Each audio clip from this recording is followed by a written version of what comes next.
What's up, everybody? It is your favorite sociologist and your identity professor, Arelia Johnson, founder of the OWN Project, and this is our third video in the university experience. Today, we are talking about symbolic interactionism.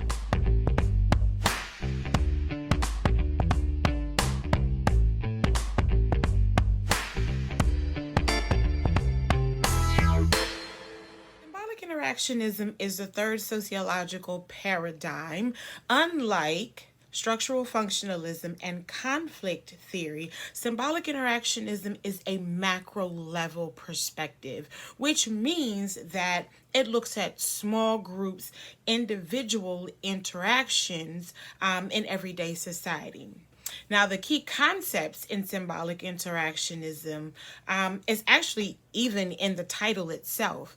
It's symbols, interaction, meaning, definition. How do people interpret their actions and interactions every day? Some of the key theorists are Max Weber, who gave us these concepts of the Protestant ethic and the spirit of capital. We'll also be talking about Charles H. Cooley and George Herbert Mead. Mead is one of my favorite people because he talks about the concept of the I and the me. Symbolic interactionism is a very interesting paradigm because it allows for people to interact with and define and reconceptualize the meanings that we have given to things that we use in everyday life. For example, if you look at the symbol above me, you will look at that symbol and automatically see that it means money. You don't need words. You don't need any other gestures or cues to say that when you see the symbol, you know that it means money. That's one of the things that symbolic interactionism does. We have then now begin to associate symbols with meanings, and they don't necessarily have to be connected with words for us to understand what's taking place. So if you see this symbol or this other symbol on Facebook, you know that the thumbs up means you like it. The heart means you love it. If it's something that makes you sad or upset, then you give it a sad face. If it's something that makes you angry or pissed off, then you give it a mad face. If it's something that's surprising you didn't really know about, then you'll give it a wow. Symbolic interactionism is like one of my favorite paradigms because it really gives us a deeper understanding of gender, sexuality, sexual orientation, and gender expression. For example, when we're talking about gender from a symbolic interactionist perspective, we are looking at how individuals are interacting and accomplishing and performing gender in an everyday setting. According to symbolic interactionists like Candace West and Don Zimmerman, Judith Lorber, they're saying that gender is a performance. That gender is an accomplishment. Gender is something that you do. And that in order for your gender to be accepted, it has to be verified by an audience. That's E. Goffman.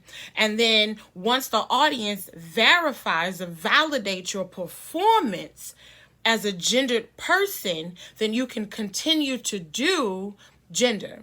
Like Goffman also calls it dramaturgy. So dramaturgy is basically your interactional performative accomplishment in front of a selected audience. For example, in order for a preacher to be accepted as a preacher and validated as a preacher, the audience has to say that this person in this setting is able to accomplish being a preacher. They're able to perform being a preacher. Does that make sense? So it's also like a teacher. When a teacher stands in front of a classroom, there's a certain presentation that the teacher has to have in order to be accepted and validated as the teacher.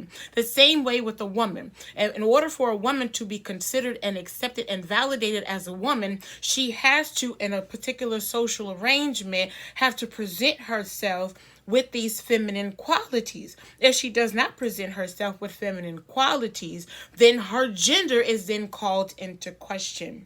It's the same when we're talking about transgendered people, right? We're in this era of trans visibility. And so those individuals who are able to perform masculinity, that are able to perform femininity in social settings, and the audience then validates their performance, which is what Garfinkel studied, case of Agnes, then you then don't call into question what you're seeing when it comes to gender.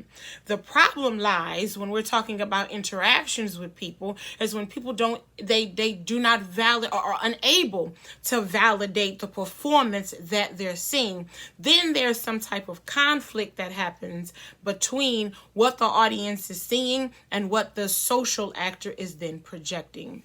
There's a lot of things that you can do with symbolic interactionism. Symbolic interactionism is rooted in psychology. You'll see that there's a lot of symbolic interactionism lending to a social psychological lens. And so you're combining two very important disciplines about why people are doing what they are doing. And I think that's one of my favorite things about symbolic interactionism. Symbolic interactionism can be used to look at multiple things. Like, again, I said in this era of social media where everybody's really interacting with the symbol definitions, redefining things, interpreting things. It's really good to see how the mind is actually working and forming and evolving in this 21st century based on this particular paradigm. So I hope that this video gives you a little bit more breadth, a little bit more foundation with understanding symbolic interactionism. Symbolic interactionism is the way people interpret and interact with symbols. It's the way that they deal with meaning and assign meaning and define meaning to things in everyday life. We want to make sure that we stay connected. So in order to do that, we need you to give us a thumbs up, like our page, comment below, let us know what other content you want to know about, what other sociological ideas that you want us to be able to talk back and forth with, and make sure you hit the subscribe button and the bell so you get a notification every time we upload new content.